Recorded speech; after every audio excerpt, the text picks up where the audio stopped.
નમસ્કાર વિદ્યાર્થી મિત્રો, નીલકંઠ વિદ્યાલયમાં આપનું સ્વાગત છે।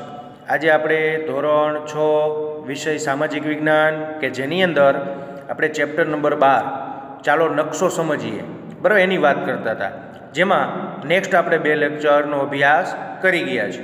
આજે લેક્ચર નંબર 3 બરાબર જેની વાત કરવાની છે, તો એમાં આપણે આજે જોવાનો છે દુનિયાનો નકશો બરાબર। નેક્સ્ટ આપણે જોઈએ તો આપણે રાજકીય નકશો જોયો તો ગુજરાત રાજકીય નકશો કે જેમાં ગુજરાતના અલગ અલગ જે જિલ્લાઓ છે એ દર્શાવેલા હોય બરાબર, એ નકશો આપણે જોયો બરાબર, જે તમે અત્યારે ચિત્રમાં જોઈ શકો છો। ત્યારબાદ આપણે ભારત રાજકીય નકશો બરાબર એ જોયો કે જેમાં ભારતના રાજ્યો અને એના કેન્દ્ર શાસિત પ્રદેશો દર્શાવેલા હતા, અને સાથે સાથે દરેક રાજ્યની જે રાજધાની છે બરાબર, જેનો મુખ્ય મથક આપણે કહીએ તો એ પણ આમાં બતાવેલું છે, એની પણ આપણે વાત કરેલી હતી બરાબર। એ અક્ષાંશ રેખાંશ સાથેનો નકશો છે બરાબર, આડી લીટીમાં જે અક્ષાંશ, ઊભી લીટીમાં રેખાંશ બરાબર, એની વાત તો આપણે અગાઉ કરી ચૂક્યા છીએ। તો આજે ત્યારબાદ આપણે જોયો તો ભૂપૃષ્ઠ બરાબર, ભૂપૃષ્ઠનો નકશો। તો હવે વિદ્યાર્થી મિત્રો આપણે ખબર છે કે ભૂપૃષ્ઠની અંદર કઈ કઈ બાબતો આવે, તો કે નદીઓ છે, પર્વત છે બરાબર, ખીણ છે, ઉચ્ચ પ્રદેશ છે, આવી બધી બાબતો છે એને ભૂપૃષ્ઠ કહેવાય બરાબર, જેની વાત પણ આપણે કરેલી હતી। અને ભૂપૃષ્ઠ દર્શાવતો નકશો પણ આપણે જે ચિત્રમાં જોયો તે આપણે અગાઉ સમજી ગયા છે કે જેમાં નીચે તમારે સંજ્ઞા સૂચિ બનાવવી પડે કે જ્યાં આવી નિશાની છે ત્યાં આપણે આવું દર્શાવવા માગીએ છીએ, આવી નિશાની છે ત્યાં આવું દર્શાવવા માગીએ છીએ બરાબર, જેને સંજ્ઞા સૂચિ કહેવાય, જે હંમેશા નકશાની નીચેની સાઈડ આપણે દર્શાવવાની હોય। ઘણી વખત એવું થતું હોય કે કોઈ નકશો તમે તૈયાર બજારમાંથી લીધો, એક છૂટક નકશો હોય તો ઘણા વિદ્યાર્થી એવું કરતા હોય પાછળ એને સંજ્ઞા સૂચિ દર્શાવે, પણ નહીં, જે નકશો છે બરાબર એના નીચેના ભાગની અંદર જ તમારે સંજ્ઞા સૂચિ દર્શાવવી પડે, આ એક નિયમ છે બરાબર।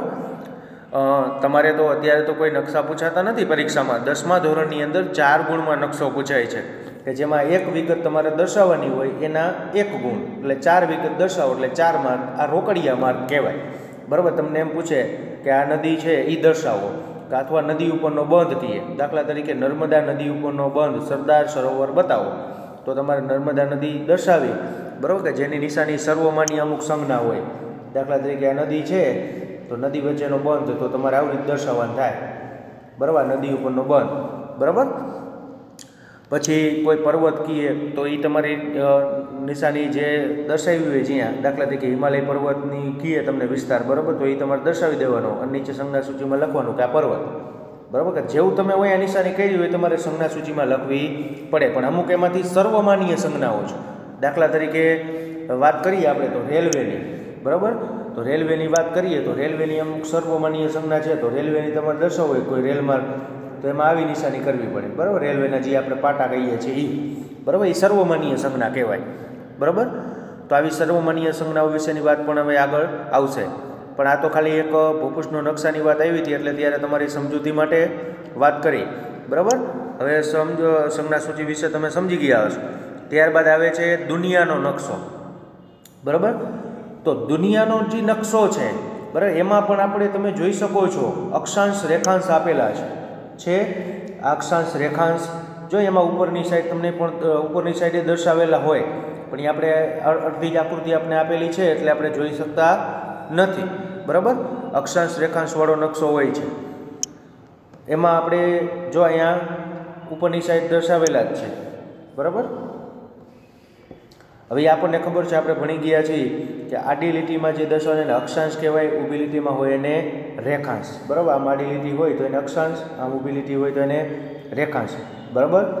આપણને ખબર જ છે કે 0 અંશ એટલે વિષુવવૃત્ત બરાબર, અને પછી વિષુવવૃત્તથી ઉપર આવે, વિષુવવૃત્તથી 1 2 3 4 નીચે આવે બરાબર। વિષુવવૃત્ત એટલે 0 અંશ અક્ષાંશ વૃત્ત બરાબર, જેને વિષુવવૃત્ત કહેવામાં આવે છે।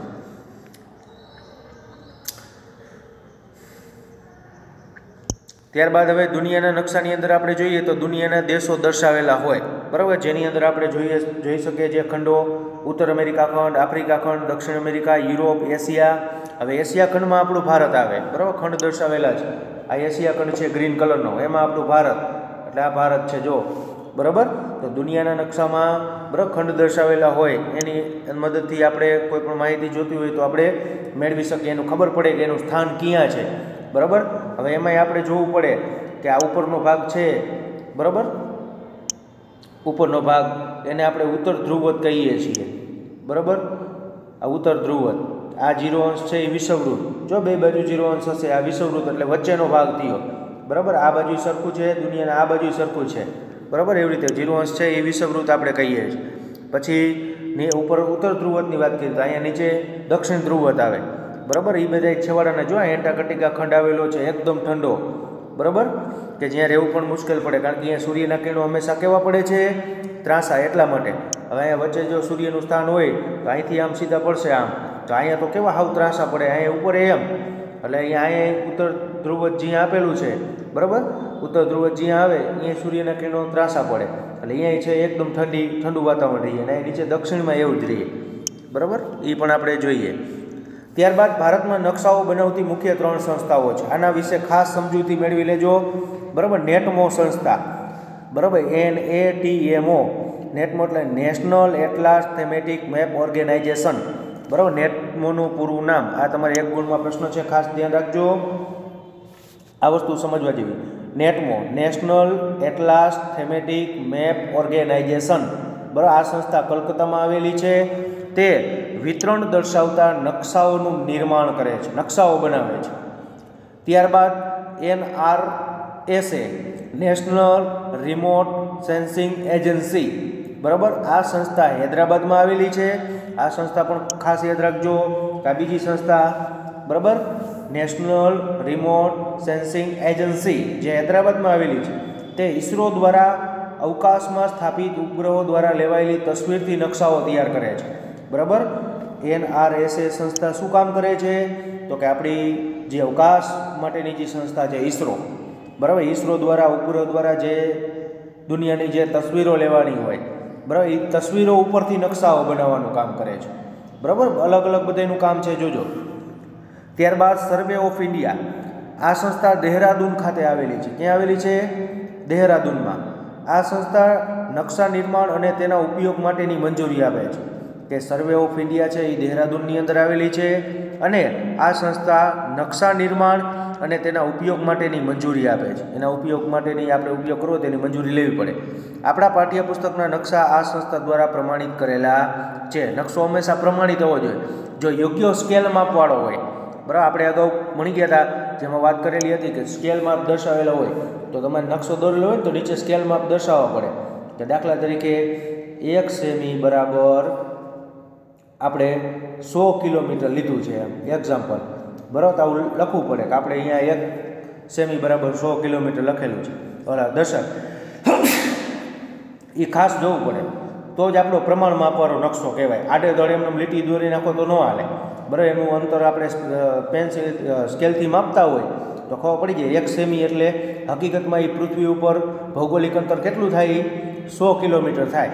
બરાબર. એટલે ફિક્સ હોવું જોઈએ કે આપણે જે દર્શાવેલું હોય, બરાબર, જે માપ આપણે દર્શાવેલું હોય એ પ્રમાણે હોવું જોઈએ. એમ દાખલા તરીકે તમે અહીં ધારો કે 1 સેમી બરાબર 50 લેવું છે તો પછી 50 હોવું જોઈએ. બરાબર. ફિક્સ. પણ તમે જે નીચે દર્શાવેલું હોય એ પ્રમાણે દોરેલું હોવું જોઈએ. બરાબર. તમે ધારી શકો છો. હવે નકશાના અંગો, કે નકશાના મુખ્ય 3 અંગ છે. આ 3 અંગની અંદર આપણે વાત કરીએ તો દિશા સૂચન, પ્રમાણ માપ અને રૂઢ સંજ્ઞાઓ. બરાબર. નકશાના 3 પ્રકાર, 3 પ્રકાર શું? 3 અંગ છે.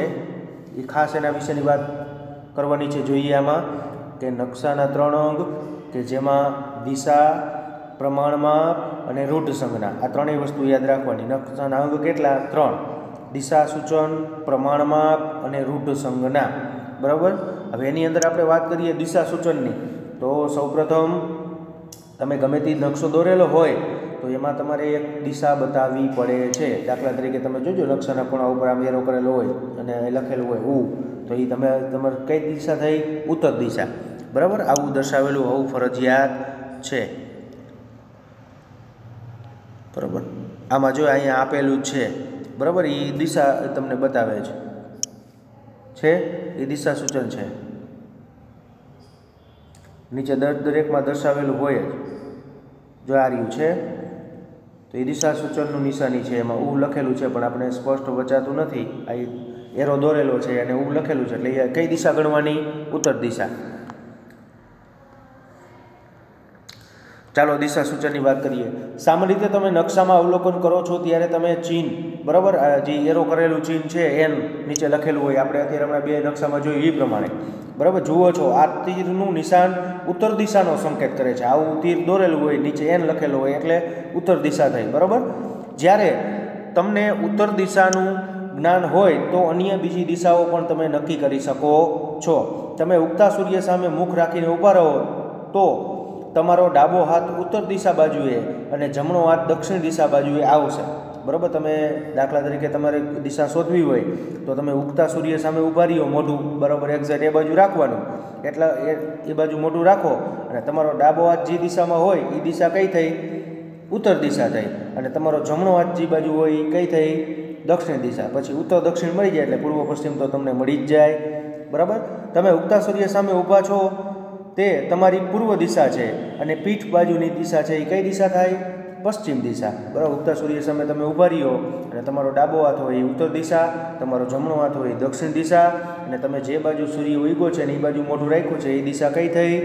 બરાબર, પૂર્વ દિશા. અને તમારી પાછળનો ભાગ, પીઠનો પાછળનો ભાગ છે એ કઈ થઈ? પશ્ચિમ, બરાબર. પછી હવે તમારે એ નક્કી કરવાનું, ખૂણા તો આવડી જ જાય. પછી કે ઉત્તર અને પશ્ચિમ વચ્ચે કયો ખૂણો આવે?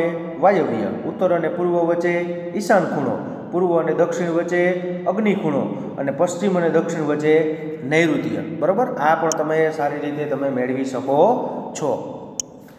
દિશા સૂચન ખાસ ઉપયુક્ત આકૃતિ 12.5માં 4 મુખ્ય દિશાઓ દર્શાવેલ છે, જ્યારે અન્ય 4 ખૂણાઓ મધ્યવર્તી દિશાઓ, એટલે બે દિશાઓ વચ્ચેનો ભાગ, બરાબર, એ ખૂણો કહેવાય, બરાબર. બે દિશા દાખલા તરીકે પશ્ચિમ અને દક્ષિણની વચ્ચેનો ભાગ એટલે શું થાય? તો કે નૈઋત્ય, બરાબર. ઉત્તર પૂર્વને ઈશાન, દક્ષિણ પૂર્વને અગ્નિ, દક્ષિણ પશ્ચિમને નૈઋત્ય અને ઉત્તર પશ્ચિમને વાયવ્ય દિશા કહે છે, બરાબર. દિશાઓ અને ખૂણાઓ મધ્યવર્તી દિશાઓની મદદથી નકશામાં કોઈ પણ સ્થળ તમે શોધી શકો છો, બરાબર. દિશા તમને ખબર પડી જાય એટલે બીજું સ્થળ ગમે ત્યાં ક્યાં આવેલું છે એ તમે સારી રીતે શોધી શકો છો. હવે અહીંયા આપણે એક ગ્રાફ આપેલો છે કે એની અંદર તમે તમારી બુદ્ધિ દોડાવી નકશાની મદદથી તમે શોધી શકો કે મંદિર કઈ દિશામાં આવેલું છે, પોસ્ટ ઓફિસથી કૂવો કઈ દિશામાં છે, તળાવથી પાણીની ટાંકી કઈ દિશામાં છે, ખેતરથી પોસ્ટ ઓફિસ કઈ દિશામાં છે, એ તમે આપણે ઉપર સમજ્યા એ પ્રમાણે તમે સારી રીતે જાણી શકો છો. કારણ કે તમને એમ થાય સાહેબ આપણે અહીંયા ઊભા નથી, કેવી ખબર પડે? એમાં ખબર પડી જાય એવું છે. જો વિદ્યાર્થી મિત્રો, કારણ કે અહીંયા આપણે શું કરેલું છે? ઉત્તર દિશા આપેલી છે, ઉત્તર, દક્ષિણ, પૂર્વ, પશ્ચિમ, ચારે દિશા તમને મળી ગઈ એટલે તમે ગમે તે સ્થળ છે, બરાબર, એ તમે દર્શાવી શકો છો. ત્યારબાદ આવે છે હોકાયંત્ર, બરાબર, જે દિશા સૂચનનું કામ કરે છે. હોકાયંત્ર શું કામ કરે છે? દિશા સૂચનનું, જે તમે વિજ્ઞાનમાં ભણો જ છો. ચુંબકના ગુણધર્મને આધારે વિકસાવવામાં આવેલા સાધનને હોકાયંત્ર કહે છે. ચુંબકના ગુણધર્મને કારણે, બરાબર, ગુણધર્મ ઉપર આખો વિકાસ પામ્યું છે.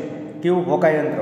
હોકાયંત્ર કાચથી ઢંકાયેલા બોક્સની અંદર એક ચુંબકીય સોય ધરી પર રાખેલી હોય છે, બરાબર. યાદ રાખવાનું, હોકાયંત્રની અંદર શું વપરાય છે? ચુંબકીય સોય, જે મુક્ત રીતે ફરી શકે, બરાબર. ચુંબકીય સોય ગોઠવેલી હોય એની અંદર કાચની પેટીમાં હોય, બરાબર, કાચનું બોક્સ હોય એમ. હોકાયંત્રની ઉપર સોય ઉપર એન અને એસ દર્શાવેલા હોય, બરાબર. સોય જે છે, બરાબર, કાચની, તો એની અંદર શું દર્શાવેલું હોય? એન અને એસ. જો આ કાચની સોય, એમાં હોકાયંત્રનો ઉપયોગ વાહન, સ્ટીમર, સબમરીન, વિમાન વગેરેમાં નિર્ધારિત દિશા નિર્ધારણ માટે વપરાય છે. દરિયા વચ્ચે તમે હોય તો અહીંયા કાંઈ ખબર પડે નહીં કઈ દિશા કે બાજુ આવી, તો હોકાયંત્ર રાખો એટલે એની મદદથી તમે શોધી શકો કે કઈ દિશા છે, બરાબર. એન અને એસ. એન એટલે ઉત્તર દિશા, એસ એટલે દક્ષિણ. પછી તો તમને દિશાઓ મળી જાય તમારે કઈ દિશામાં જવાનું છે, બરાબર. આ છે તમે સારી રીતે હોકાયંત્રની મદદથી બધી દિશા જાણી શકો છો, બરાબર. યાદ રાખવાનું, હોકાયંત્રમાં શું વપરાય? તો કે ચુંબકીય સોય. ત્યારબાદ પ્રમાણમાં પૃષ્ઠ સંજ્ઞાની એની વાત છે એ હવે આપણે નેક્સ્ટ લેક્ચરની અંદર કરશું. તો આભાર વિદ્યાર્થી મિત્રો.